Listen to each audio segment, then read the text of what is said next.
It's Auburn and LSU today. Well, it's the earthquake game, the barn burning. You've had the cigar game. What will happen here tonight between the Tigers and the Fighting Tigers? Yeah, both teams 3-1, 1-0 in conference play, and it should be an electric atmosphere, and we need all these fans to really feed off of this team and show their 12th man spirit, and hopefully we can get out of here with a win.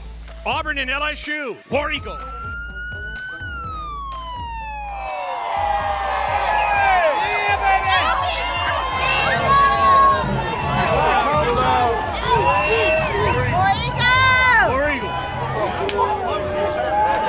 Look at that outfit you got on, boy.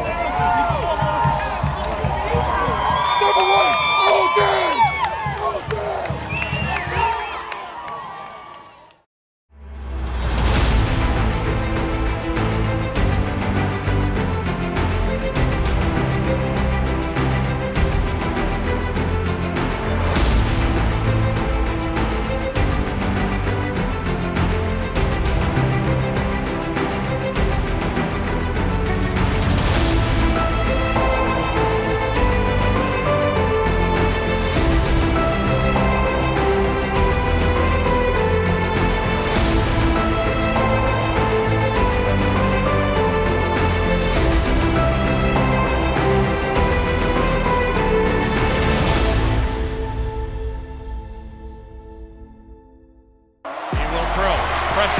He's in trouble. Down he goes. Quarterback sack for number 25, Colby Wooden. Senior Colby Wooden has been a staple on the Plains for 4 years now. But this season is a little different. Freshman defensive back Caleb Wooden, his younger brother, made the decision to follow in Colby's footsteps at Auburn. That's been great. You know, that little joker, he be watching, he be looking up to me, seeing how I go about my business and how I take care of what I'm supposed to take care of. I had decided that it'd be easier for, you know, my mom to come to Auburn instead of going to two different places. So, and plus I've been an Auburn fan all my life, so it was a no-brainer. Growing up watching Cam Newton, you know, Nick Marshall and all them guys. So yeah, it was always one of my dream schools. You want to hear a joke? What's the joke? Okay, what do you call babies that are in the military? Military babies? The infantry.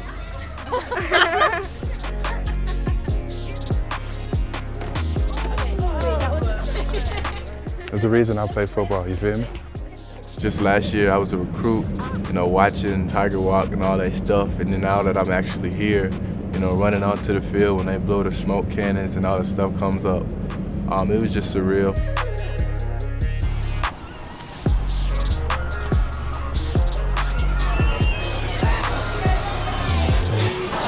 I'm the kind of person to eat dessert before dinner. Sorry.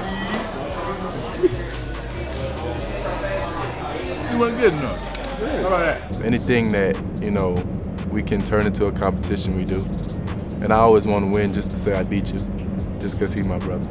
If I tell him to line up and let's race, I'm going to beat him. Now, if we go into the weight room and throw around some weights, he got me on that. Even with him being away at college and I was in high school, you know, we talk pretty regularly. And now that we're on the same campus, same team, you know, our bond has become closer. I'm his biggest fan as well as biggest critic. I'm watching to see, okay, dude, like get up there, you know, go, hey, you should be dying to get up there. You're first, hey, go steal a rep. I'm just encouraging him to become one of his own. I want him to have his own name, create his own trail. Like, I know a lot of things that a lot of freshmen don't know because I have that older brother in the locker room, so he tells me a lot of stuff. He's looking real good from the spring to now. He's been thriving, and I'm excited about what he's gonna do. Not everybody gets this opportunity. You know, when you little and you know, playing around in the living room, oh, I want to play TV, I'm gonna be on TV with my brother, but that rarely happens. So the fact that it came to fruition, you know, is a blessing.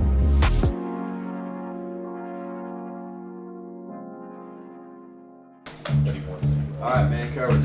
What we like? You guys like anything? Being an analyst, mainly we are scouting the opponent, trying to see, do alignments tell us anything? As we're watching the offense, does a certain player line up in a position where we can get a tendency or a cheat off that, and then that can help us determine what we want to do. Does a certain formation tell us that they're going to run the ball or pass the ball?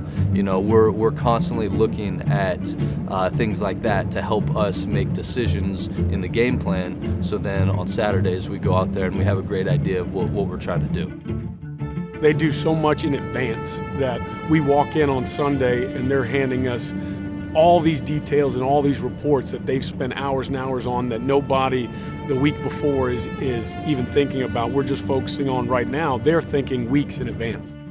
If I've maybe found like a beat on a certain defensive coverage or something like that, and I might recommend something to Coach Keesaw or Coach Hilliard, and then we get the right look in practice, so we have the right practice clip that we've shown the scout team guys, the scout cards drawn up perfectly, and then the rep happens in practice. The second that play's called in a game and it hits, that's like the best feeling in the world for an analyst and somebody in my position, you know, to just see it go smoothly throughout the week. As a coach, when you have people in your room that's all they're working on and trying to produce for you, it really shows in our attack each week and trying to take those steps and help our guys be their best when it matters most. SEC play, we're 1-0 in the SEC, where we want to be. That's if you would have told us in February, hey, you'll be 1-0 in the SEC going into game 2, everyone would have been fine with that and happy with that. So stay there, okay? Every game is going to be a fight. Prepare to fight. Every rep of practice, prepare to fight. Rock Bellantoni, I coach the edge linebackers and the special teams coordinator. I'm originally from Port Chester, New York, which is right outside the city. What I really love about being a special teams coordinator is I get to coach the entire football team, whether it's the O-line on field goal, the D-line on field goal block, the receivers, the DBs, and it's taking both sides of the ball and really intermingling them for a one-play series every time we take the field. So it's getting the whole team to rally around each other to go out there for this one play that can make an impact on the game. So I really, really enjoy reinforcing Coach Harson's message to the entire team in a different way, with different people in the room, and then, you know, coming together and trying to pull everyone in the same direction to make an impact on the game. It's fun to play at the YMCA. Pad level, Derrick. Get your pads down. Hey, it ain't walkthrough. Let's go. You got a quarterback back there. Getting pressure on the quarterback is paramount. It's less time you have to cover, right? You also get in the mind of the quarterback. So we have to get after him. Now, you know, when they're double teaming and chipping our two best guys, somebody else needs to step up. Or if the ball's coming out quick because they don't drop back as far, we have to rally and tackle and make them get into a position where they have to drop back. So it's not just pressure on the quarterback or sacking the quarterback, but having a little bit of pressure on him where he feels like he needs to get rid of the ball faster will help us cover better, right? So the coverage and the pressure need to work together to make you a better defense. And I think for the most part, it's been working. We need these reps. We got to get better. That's it. Run, reach. Derrick coming back this year, there was some things we wanted him to work on. We got together in the offseason, and he's playing at a much higher level, and that was his big focus, was to take the next step as a player. So I'm really proud of what he's doing as a player, but as a person and a leader and a captain of this football team, he has the ear of every player and every coach on this team. When he says something, everyone's listening. It matters to them, and he gets everybody pulling in the same direction. It's really cool to watch. He's the best leader I've ever been around. Oh, I didn't even get my hand up. That was a good club. As far as Eku, he was another guy that really needed to improve. He wanted to come back for another year, and his pad level is much better. His get-off is much better. He's using his hands more. He's more explosive. He's more consistent in his techniques and his assignments, and that's really what he wanted to focus on. So I'm really proud of the steps that both of those guys have taken to this point in the season, and it's really cool to watch because they're playing at a really high level right now, and we need them to be. It's very, very important. It's more critical this week than ever, guys. It's critical every week, but we got to make sure we're all together, and it's not, you know, there's not one answer for it. It's everybody working together. Execution is the biggest part of it, and Coach has been preaching that, you know, now for 2 weeks. If we just execute, we'll win the game, and that's the biggest part. But I do think having that close brotherhood, pulling in the same direction, having the guys love each other, it's a major factor. So we're heading in the right direction for sure. Lock up, man. Play for each other. Let's go. Down in, down out. Everybody help each other back. They hand it off. No, it's Cook rolling to his left, and he gets gobbled up on the field by Derrick Hall. one of Auburn's captains, the senior out of Gulfport, Mississippi. Coach Arson called me, and he's like, congratulations. I just want to let you know that you got selected as team captain. And I was like, are you serious?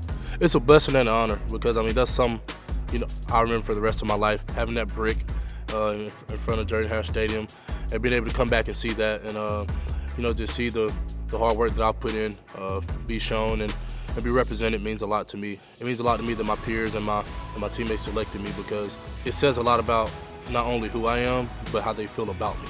I have to go to work every single day because God's looked at me for answers, one, and God looked at me for energy, and they feed off me too. So just trying to come in and be that same guy, be most consistent, be consistent in my work, and just come out and try to set the example every single day. Short drop throws, ball is up in the air, and it's caught. It's intercepted by Derrick Hall. He's to the 35-30 and taken down at the 23. The ball was tipped into the air.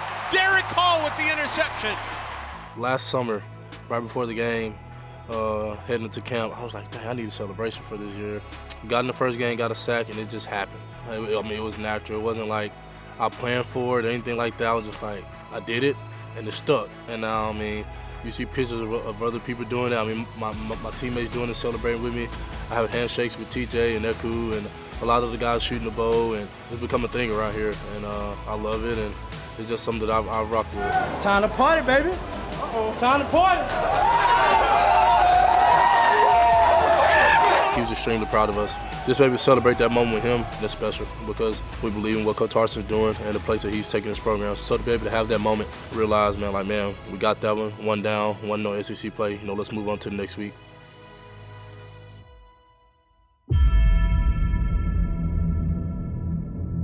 The game speaks for itself. Auburn, LSU. LSU fans hate Auburn fans, and Auburn fans hate LSU. These are the type of games you live for, and you're excited to play in them. It's SEC against SEC. Anybody can be anybody at any given moment on any given day.